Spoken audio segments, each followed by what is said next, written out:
Kalau kita melihat penampilan Ding Liren akhir-akhir ini, tentu di antara kita ada yang pesimis dan bertanya, apakah Ding Liren mampu mempertahankan gelar juaranya?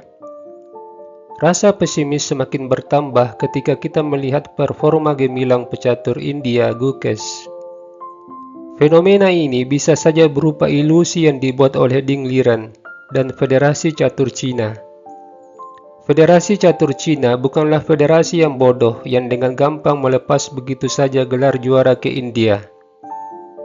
Mereka tentu belajar dari kekalahan juara dunia sebelumnya, seperti Karpov yang kalah dari Kasparov yang usianya jauh lebih muda. Begitupun Spassky yang dihajar oleh Fischer. Dan Federasi Catur Cina tentu saja menyiapkan strategi menghadapi Gukesh. Menyembunyikan kekuatan Ding Liren sebenarnya adalah strategi yang bisa dijalankan menghadapi Gukesh. Menyambut kejuaraan dunia, admin menampilkan permainan yang terjadi di Olimpiade tahun 2018 antara Ding Liren versus Jean-Christophe Duda. Ding mengawali dengan D4 dan terjadi opening gambit menteri diterima.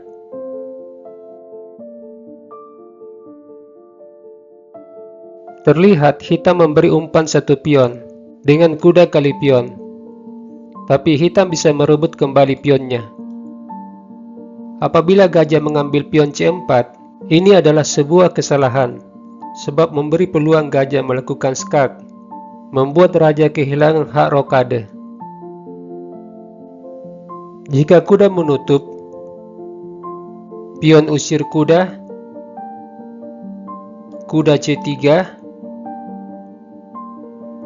menteri kali pion dengan tempo mengancam mat di F2, juga menekan kuda.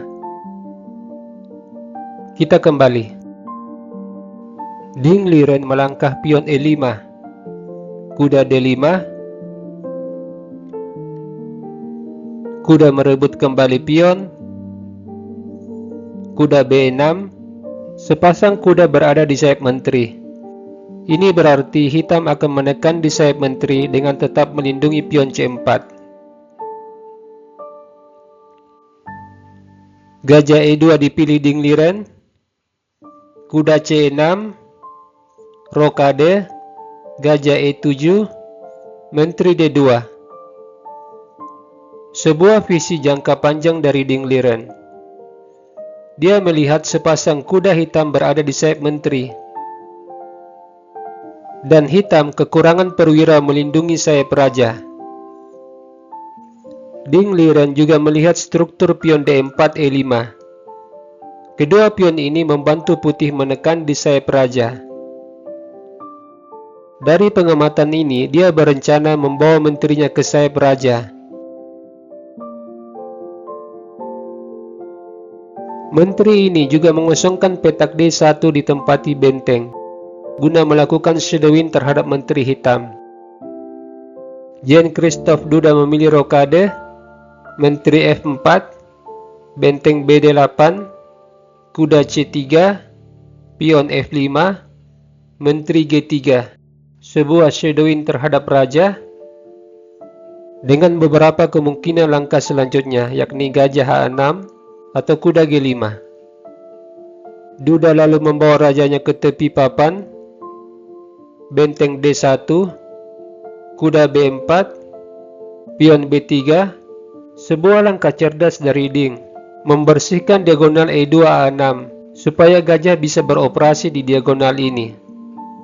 Langkah ini juga menggoda hitam menukar pion, di mana setelah terjadi pertukaran pion, benteng mendapat jalur terbuka. Semua hal ini merupakan visi dari Ding Liren menjaga keseimbangan antara sayap raja dan sayap menteri. Dengan kata lain, Ding Liren ingin merebut inisiatif di sayap menteri. Jean-Christophe Duda mengambil pion, Ding merebut kembali pionnya. Sekarang putih mendapat jalur terbuka, dan pion mendapat tekanan dari benteng.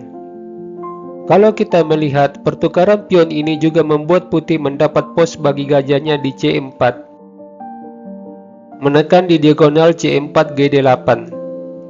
Pada posisi ini, Duda tidak ingin Ding merebut pion dan menempatkan bentengnya di baris ke-7.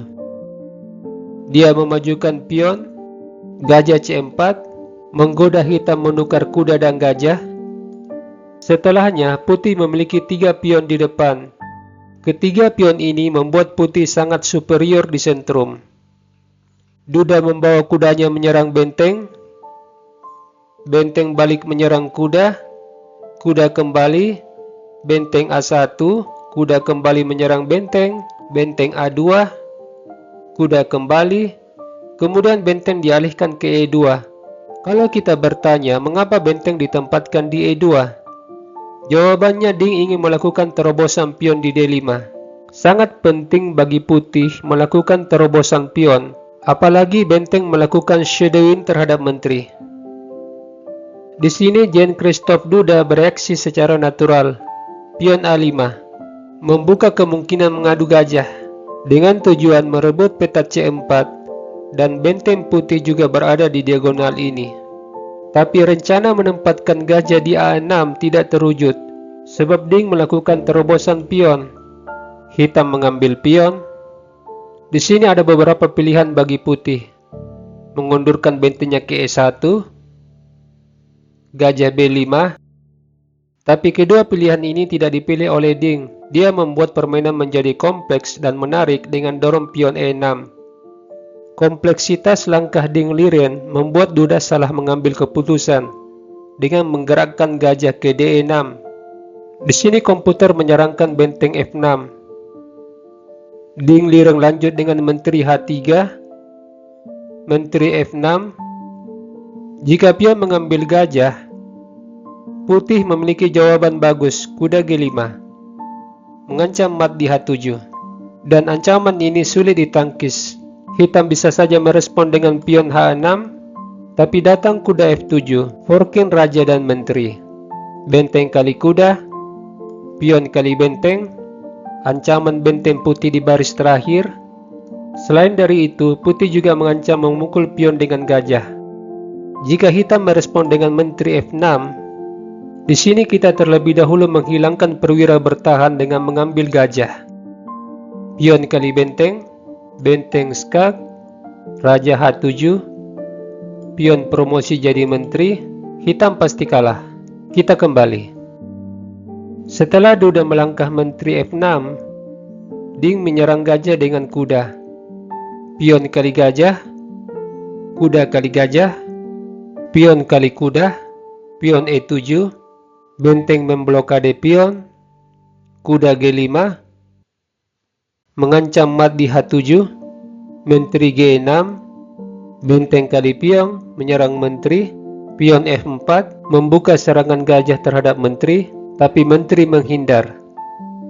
Selanjutnya menteri hitam melakukan pinning terhadap gajah, benteng mematahkan pinning, gajah F5, menambah perlindungan terhadap pion, benteng diadu, gajah G6, benteng diambil, benteng kali benteng, menteri mengambil pion, benteng G8, kuda skak, memaksa gajah mengambil kuda, menteri kali gajah, kuda D7, pion promosi jadi menteri, kuda F6, gajah G5, menyerang kuda, juga membuka serangan benteng terhadap menteri.